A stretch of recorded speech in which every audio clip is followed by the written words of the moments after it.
E aí, meus queridos alfartanos, essa deve ser a milionésima vez que eu estou tentando gravar esse vídeo da correção da prova do TJ de São Paulo. Chegou a ser assim engraçado. Toda hora que eu começava a gravar, alguma coisa acontecia para que eu não continuasse a gravar. Dentre as quais, o espaço do meu celular, ele se esgotou e eu não conseguia, cara, apagar as paradas, velho. Pensa num troço que foi foda. Tô começando agora, tanto que tá totalmente atrasado. Eu prometi para vocês ali na segunda-feira. Peço desculpa ali para quem estava esperando a minha correção, mas realmente foi uma impossibilidade e na correria do dia a dia ainda do Alpha que piorou mais ainda. Enfim, consegui limpar, consegui criar espaço na memória para gravar esse vídeo e dando uma impressão geral da prova, né? Muita gente mandou, essa prova foi mais difícil, a outra foi mais fácil, e aí cada um com a sua percepção. E o que eu digo para vocês é que cada prova é uma prova. Isso foi uma das coisas que eu aprendi fazendo mais de 70 concursos na minha vida. Cada prova é uma prova. Cada concurso é um concurso. O que significa dizer que essa prova ela foi para você aquilo que você estava preparado. Então, de repente, a de dezembro não foi legal, mas essa foi melhor, porque as questões dessa aqui estavam mais dentro daquilo que você estudou. Então, existe uma tendência natural ao longo do tempo de você ir fortalecendo e crescendo e ficando bom em tudo, né? E aí o seu nível vai aumentando.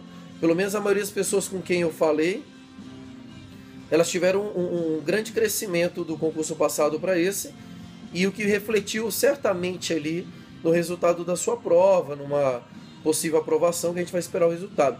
Então tem muito aluno aí que já trouxe nota para mim de 85, 92... 94, isso eu tô falando do presencial aqui de São Paulo, tá?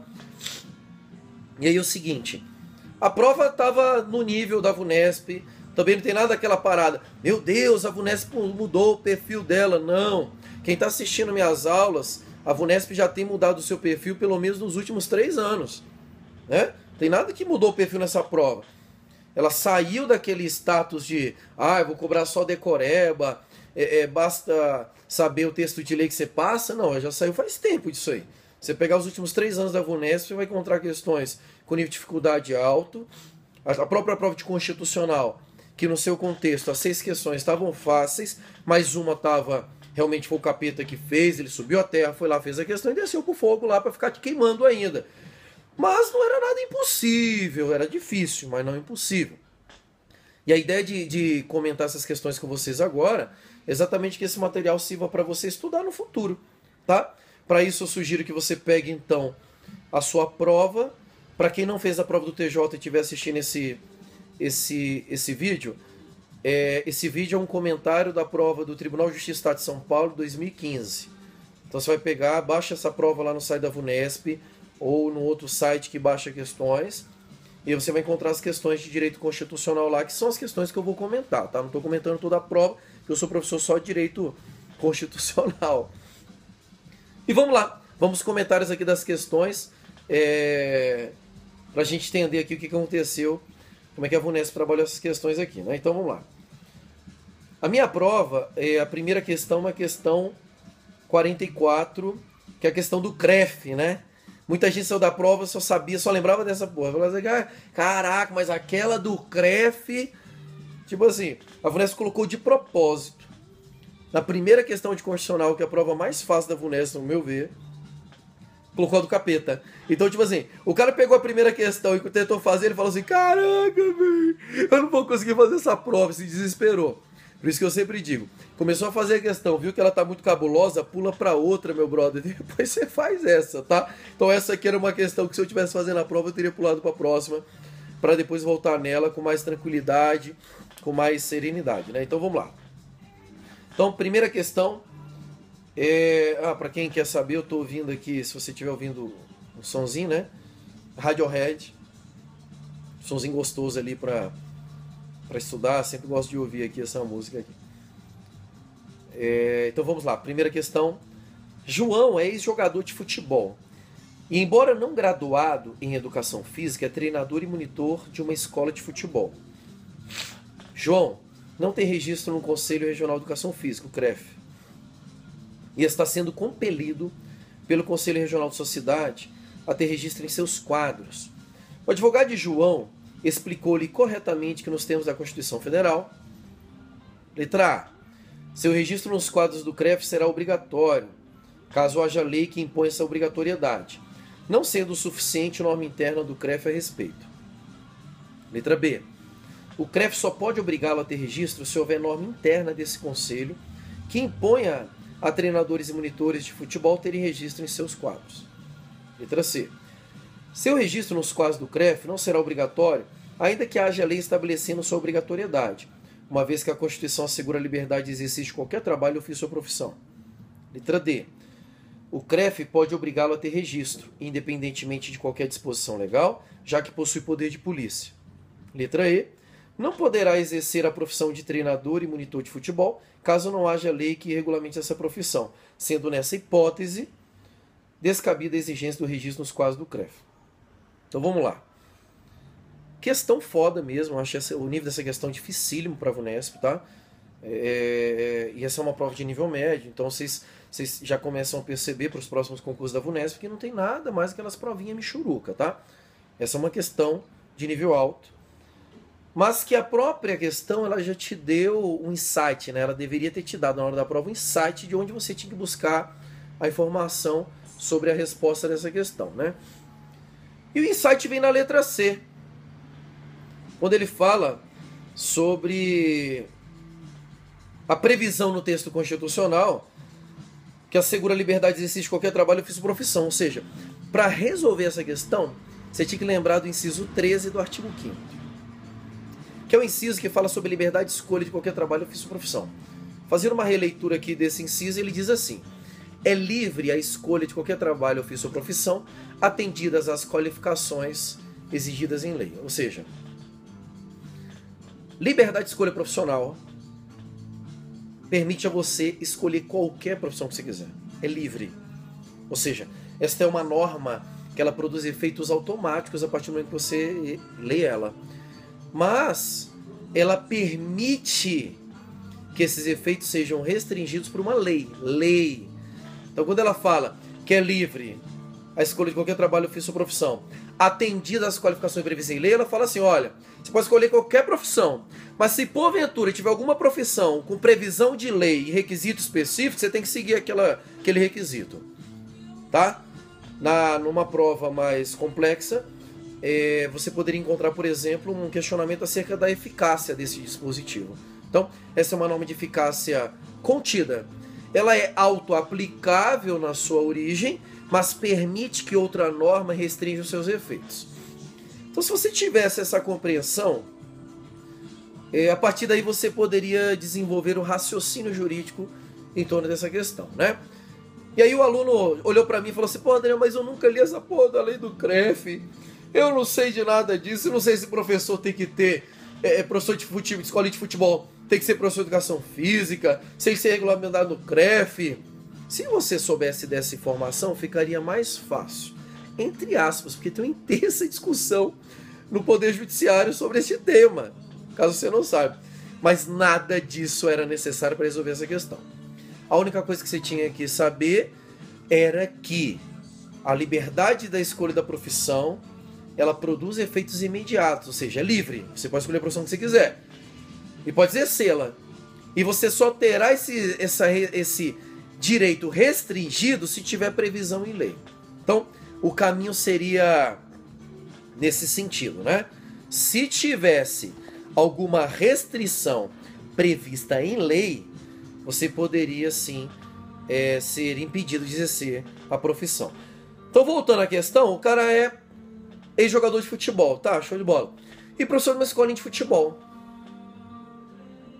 E aí, o Conselho Regional lá de Educação Física do município do cara, da cidade do cara, quer que ele se registre no Conselho de Educação Física. Pronto. Esse é o dilema da parada. O cara não é formado em Educação Física. Então aqui já começa uma discussão bacana. Se o cara não é formado em Educação Física, ele precisa ser registrado no Conselho Regional de Educação Física? Tá. Vamos supor que ele precisasse. Quem teria que prever isso? A lei. Não é norma interna do CREF, não é edital de concurso. Qualquer requisito específico para exercício de cargo público tem que estar previsto na lei do cargo. Ponto. Qualquer requisito para exercício de qualquer profissão tem que estar previsto em lei. Não basta norma interna de órgão público, nada disso. Tem que ter uma lei prevendo isso. A partir desse raciocínio que eu criei aqui com você, o que certamente está remontando algumas das minhas aulas, né? Para você que já é aluno aí do Alphacom e que já está acostumado com as minhas aulas, certamente você vai lembrar dessa aula. E aí o que nós temos aqui? Não tem como outra resposta ser certa a não ser a letra A das que eu li, né? Seu registro nos quadros do CREF será obrigatório caso haja lei que impõe essa obrigatoriedade, não sendo suficiente norma interna do CREF. Veja que não é necessário ter nenhum conhecimento além do que estava na questão. Ela é difícil esse raciocínio, mas se você conduzir seu raciocínio da interpretação do inciso 3 do artigo 5º, você teria que ter chegado à resposta que é a letra A, no caso dessa questão aqui. Por que a B está errada? Porque a B fala assim, o CREF só pode obrigá-lo a ter registro se houver norma interna do Conselho? Não, tem que estar prevista em lei, não basta a norma interna do Conselho. Por que a C está errada? Seu registro nos quadros do CREF não será obrigatório, ainda que haja lei estabelecendo obrigatoriedade. Opa, se há lei, ele passa a ser obrigatório. Então a questão C está errada. A D. O CREF não pode obrigá-lo a ter registro independentemente de qualquer disposição legal? Não. Se tem disposição legal dizendo que tem que ter registro, então teria que ter registro. E letra E. Não poderá exercer a profissão de treinador e monitor de futebol caso não haja lei. Opa! Ele pode exercer a profissão, mesmo que não haja lei. Mas se houver lei, essa profissão vai ter que seguir os requisitos da lei. Então, resposta dessa 44 é a letra A, né? Considerando que só a lei pode prever requisitos disso aí. Ok? Veja que eu demorei um pouco mais para resolver essa questão, porque é realmente uma questão complexa. Se você errou ela, você pode errar com dignidade, né? Bate a mão no peito e fala, errei, porque a questão é foda. Beleza? Vamos para a próxima? A próxima na minha contagem aqui é a questão 45.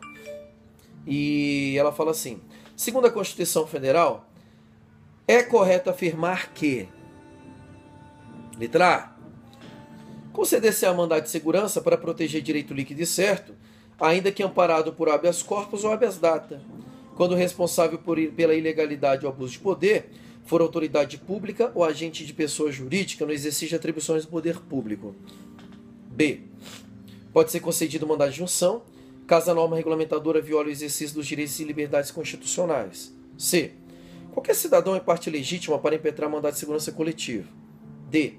Não é possível a concessão de habeas corpus quando alguém se achar ameaçado de sofrer violência ou coação em sua liberdade de locomoção, por ilegalidade ou abuso de poder, devendo a violência ou coação estarem concretizadas. E letra E. Não pode haver prisão civil por dívida, exceto nos termos estabelecidos pela própria Constituição. Então, questãozinha muito boa, remédio constitucional. Quem estava na revisão de véspera viu que eu falei que isso aqui ia cair. Remédio sempre cai. Na revisão de véspera a gente fez a distinção de cada um dos remédios. Então, com base na revisão, você já conseguiria matar algum desses dispositivos aqui, né? Por exemplo, a letra A você já matava, porque a letra A está errada, por quê? Porque ele fala assim, conceder-se a mandado de segurança para proteger direito líquido e certo, ainda que amparado por habeas corpus ou habeas data, é negativo. É desde que não amparado por habeas corpus ou habeas data, a leitura do inciso 69 do artigo 5º, ok? Então A está errada. B. Pode ser concedido mandado de junção caso a norma regulamentadora viole o exercício de direitos e liberdades constitucionais? Não. Mandado de junção não é para isso. Mandado de junção é quando há falta de norma regulamentadora que inviabiliza o exercício do direito. Então não tem nada a ver aqui a B. C. Qualquer cidadão é parte legítima para impetrar mandado de segurança coletivo? Negativo. Na revisão de véspera ainda listamos juntos legitimados para impetrar mandado de segurança coletivo, que é partido político com representação no Congresso Nacional, organização sindical, entidade de classe ou associação legalmente constituída em funcionamento há pelo menos um ano, requisito estabelecido no inciso 70 do artigo 5º, ok? Então a C está errado. D. Não é possível a concessão de habeas corpus quando alguém se acha ameaçado de sofrer violência, coação em sua liberdade de locomoção? Exatamente o contrário, né? É quando há restrição na liberdade de locomoção que você usa o habeas corpus. Então esse não aí deixou a D errado. Ou seja, sobra a letra E, que não pode haver prisão civil por dívida, exceto nos termos estabelecidos pela própria Constituição, que são 2, depositário infiel e devedor de pessoa alimentícia. E aí, Se você soubesse, na revisão de véspera, tivesse visto e comigo tivesse atentado para os remédios constitucionais, você teria matado as 4 que estão erradas e acertado a letra E como resposta correta. Show de bola? Bem feliz aqui de ter previsto isso aqui no dia anterior à prova. E é legal que muito aluno chegou para mim e falou assim, pô, eu não gosto de revisão de véspera porque na véspera da prova você tem que dormir, né? Você tem que descansar. Filho, cada um tem o seu ritmo. Eu acredito, né? Eu acredito que se estuda até o dia e o momento da prova, tá? Eu acredito que concurso público você tem que ir até o último segundo antes da prova. Você estuda do seu jeito, porque a forma correta de estudar é aquela que funciona para você, tá? Eu estudo até o último segundo da prova. Então, faça aquilo que você achar melhor, por isso que a revisão de véspera é opcional. Só que nesses 8 anos que eu e o Evandro fazemos revisão de véspera no Alfa, ela tem super funcionado. Então eu recomendo para você, tanto que aqui uma questão inteira você teria acertado só com a informação da revisão de véspera, tá? Vamos para 46 agora, olha só que legal. É correto afirmar que a Constituição Federal, letra A, garantia aos trabalhadores o seguro-desemprego em caso de desemprego voluntário e involuntário. O que você acha disso aqui? Está certo ou errado?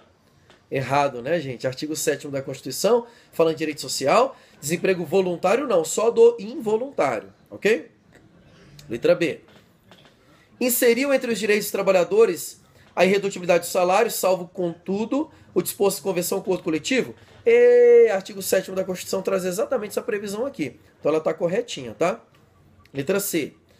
Possibilitou o trabalho noturno perigoso e insalubre apenas a maiores de 16 anos, proibindo aos maiores de 14 e menores de 16 que trabalham em condição de aprendiz. Nada a ver, né? É proibido o trabalho perigoso e insalubre noturno para os menores de 18, ou seja, a idade mínima é 18 anos, tá? E qualquer trabalho menor de 16, salvo na condição de aprendiz a partir dos 14. Então a C também está errada. D. Conferiu direitos sociais diferenciados aos trabalhadores urbanos e rurais, tendo em vista as particularidades do exercício de cada um desses trabalhos, totalmente errado. O caput do artigo 7º, ele já começa dando direitos iguais aos trabalhadores, tá? E a letra E, inseriu a propriedade entre os direitos sociais. Show de bola, isso aqui eu sempre falo nas minhas aulas, seja no online, seja no presencial. A propriedade não é direito social, ela é direito individual, está no artigo 5º, mas tem cara de propriedade, então ela é sempre utilizada como pegadinha por qualquer banca. Fica aqui a dica, logo a resposta à questão, letra B, a única correta, ok? Mais uma. Nacionalidade, falei também na revisão de véspera que ia cair uma questão de nacionalidade, porque na anterior de dezembro não tinha caído, eu falei, eu acho que agora cai, e caiu. Olha só que legal. Ricardo, cuja mãe é brasileira e cujo pai é chileno, nasceu no México durante uma viagem de sua mãe a esse país, a serviço do Brasil. Nos termos da Constituição Federal, Ricardo. Então, antes de você ir para as alternativas, a única coisa que você tinha que ter pensado aqui era, opa, Ricardo nasceu no estrangeiro, mas a mãe estava a serviço do Brasil. Se a mãe estava a serviço do Brasil, artigo 12, inciso 1, a linha B, que fala que será brasileiro nato os nascidos estrangeiros, filho de pai brasileiro ou mãe brasileira, desde qualquer deles esteja a serviço da República Federativa do Brasil. Pronto. Lembrou do texto constitucional, matou a questão a pau. A única resposta possível é a letra E, é brasileiro nato. Essa é a resposta da questão. Ou seja, Ricardo é brasileiro nato. Tranquilo? Com base nesse dispositivo. Ah, tá errada porque ele falou poderá naturalizar-se brasileiro caso opte. Não, ele não vai naturalizar-se, ele é brasileiro nato. A B, será considerado brasileiro nato desde que a sua mãe retorne ao Brasil imediatamente após o tempo de serviço? Nada a ver. A Constituição diz que a nacionalidade originária ela ocorre de forma automática. Nasceu é brasileiro nato. Letra C. Poderá naturalizar-se brasileiro caso venha a residir pelo menos 1 ano? Não, ele não é naturalizado, ele é nato, já mata C também. Letra D, não poderá naturalizar-se brasileiro, uma vez que seu pai é chileno, viajou na maionese. A única resposta à letra E é brasileiro nato, ok? Só prova é diferente, essa é a resposta aí. Mais uma de administração pública, né? Questão 48, que eu falei que ia cair uma questãozinha sobre administração pública, e o legal é que na revisão de véspera, e ainda trouxe algumas das assertivas aqui que eu falei na revisão de véspera, tá, gente? A tela tá mexendo porque tem um gato deitado do lado, né, do celular que eu tô gravando aqui, né? Muito folgado esse bichão. É a Marie, bisonhazinha, para de respirar, Olha lá, letra A. Então, a administração pública direta e indireta deve observar o seguinte comando constitucional. Letra A. É vedado aos estrangeiros o acesso a cargo, emprego ou função pública. Falei na revisão diversa. O estrangeiro pode fazer concurso no público no Brasil? Pode. Então a letra A está errada. B. Os acréscimos pecuniários percebidos por servidor público serão computados e acumulados para fim de concessão de acréscimos anteriores? Meu sonho de consumo. Eu queria que isso acontecesse comigo. Mas não é assim que funciona. Eles não são acrescidos para concessão de acréscimos. Eles não são acumulados para concessão de acréscimos ulteriores. Ok? Então a B também está errada. C. O direito de greve será exercido nos termos definidos pela associação sindical? Não. Ele é exercido nos termos definidos em lei. Ok? C está errada. D. Os vencimentos do Poder Legislativo e Poder Judiciário não poderão ser superiores ao pago pelo Executivo. Show de bola. Previsão expressa no artigo 37 da Constituição Federal. E letra E. Os cargos em comissão devem ser preenchidos exclusivamente por servidores ocupantes de cargo efetivo. Questão errada, falada na revisão de véspera. Falei que cargo em comissão pode ser preenchido por servidor de cargo provimento efetivo ou não. E a função de confiança só para titular de cargo provimento efetivo. Então a resposta certa dessa questão aqui é a letra D. E para fechar a prova do TJ São Paulo, mais uma questão que eu não achei que iria cair. Tanto que na revisão de véspera eu falei, olha, leiam sobre aposentadoria, mas achava improvável que ia cair, mas caiu. Mais uma questão sobre aposentadoria, né? Então a questão 49 diz assim, que não era difícil, tá, gente? Se tivesse lido o texto constitucional, você tinha matado a questão.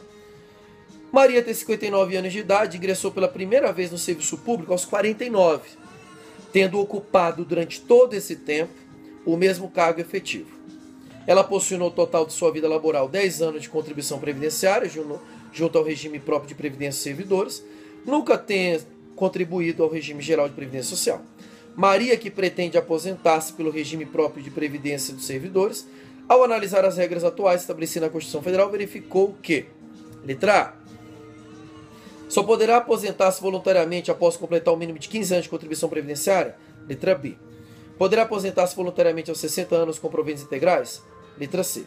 Poderá aposentar-se voluntariamente aos 60 anos com proventos proporcionais ao tempo de contribuição? Letra D. Não poderá aposentar-se voluntariamente tendo que se aposentar compulsoriamente aos 70 anos de idade. E letra E. Só poderá aposentar-se voluntariamente após completar o mínimo de 30 anos de contribuição previdenciária. Então aqui você teria que ter lembrado das regras de aposentadoria sob o regime próprio do servidor público, que estão lá no artigo 40 da Constituição Federal, né? E o que você tinha que ter colocado como relevante aqui na análise da questão? Primeiro, se Maria tem 59 anos de idade, ingressou pela primeira vez no serviço público aos 49, então ela já tem 10 anos de serviço público, 5 anos dentro do mesmo cargo. Já preencheu o primeiro requisito que ela podia preencher, ok?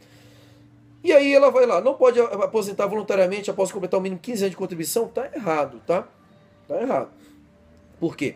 Porque ela pode se aposentar a partir do momento que ela já tem os 10 anos de contribuição ali, que é o momento que ela já tem essa voluntária, ela já poderia se aposentar voluntariamente com proventos proporcionais. Aí ela fala, pode aposentar-se voluntariamente aos 60 anos com provento integral? Negativo, porque ela precisaria aqui de pelo menos 30 anos de contribuição aqui para se aposentar com provento integral, e não é o caso. Ela só tem 10 anos de contribuição. Poderá aposentar-se voluntariamente aos 60 anos com provento proporcional ao tempo de contribuição? Letra C, resposta correta dessa questão, tá? Por quê? Porque ela já tem 60 anos de idade e ela já tem 10 anos de serviço público, 5 anos dentro do cargo, já pode aposentar com proventos proporcionais. A D está errada porque ela não pode aposentar voluntariamente, tendo que se aposentar aos 70, está errado, porque ela pode se aposentar voluntariamente. E letra E, só pode se aposentar voluntariamente após completar no mínimo 30 anos de contribuição? Negativo, porque a previsão correta é a letra C. Beleza?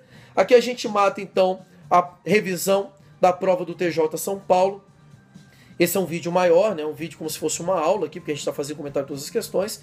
Espero que você utilize ele futuramente quando você estiver estudando para o seu concurso. Para provas da VUNESP, caso você tenha dúvida também das questões que você fez, essa aula ela vai ser útil. E para a gente fechar, um recado para você que fez a prova. Adianta ficar lamentando pelo que você fez ou não fez nessa prova, agora que ela já passou? Essa é a pergunta que eu deixo para você. Então assim, o que você acertou, parabéns, tem que dar um recado para você. Você está avançando, está crescendo, está melhorando. Não deixe de reconhecer a sua evolução. porque o reconhecimento da sua evolução é fundamental para a sua caminhada, ok? Não espere reconhecimento de ninguém, o único que tem que reconhecer é você. Você tem que fazer uma autocrítica e reconhecer que você está evoluindo.